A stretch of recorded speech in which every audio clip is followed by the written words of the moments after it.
Mga kapuso, dirty ice cream o konsorbete sa Lambunaw, Iloilo, patok bangod sang pilakapinas nga flavors sini. Negosyo nagabulig man sa pagbuhi sa mga magagmay nga negosyante. Si Kim Salinas nakatuto. Sa mapaang nga tiyempo, sigurado nga malaway kagid kung makakita ka sang ice cream o konsorbete.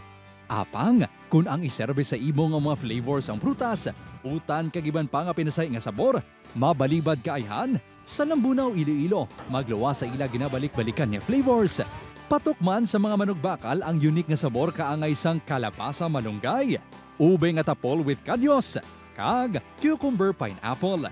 Handom sa manughimo nga ang ice cream sini ang hindi lang kinaandan nga sa isang panyamis, kundi nagatibong sang authentic Ilonggo food nga healthy pa. Ang pagkaon sa Ilonggo laing niya. That's why ginabalik ko ang pagkaon through the ice cream. Nga makumatilawan mong ice cream namon, madumduman mo ang imong ginhalinan.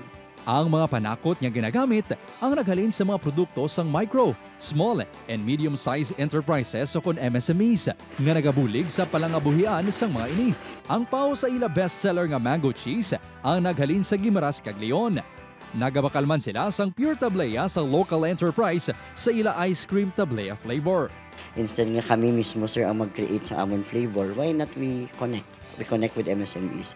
Mabuligan naman sila market, sige kuha naman sila. At the same time, nagadako man ang sila. Ang tagsaman ka scoop sang ice cream ang naubdan sang labor of love.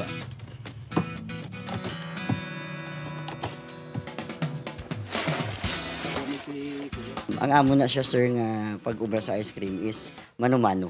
Ang hard work nga gina-pour in namon sa amon ice cream, tama kadako. Halin sa dirty ice cream kariton, handom ni Ariel nga ang pinasahi nga flavor sang ice cream sini ang hindi lang matilawan sa mga taga Lambunaw, kundi makalabot pa sa iban niya bahin sang rehiyon. Damit namin, ha? Upod Kirumel Porquia, Kim Salinas. 1 Western Visayas.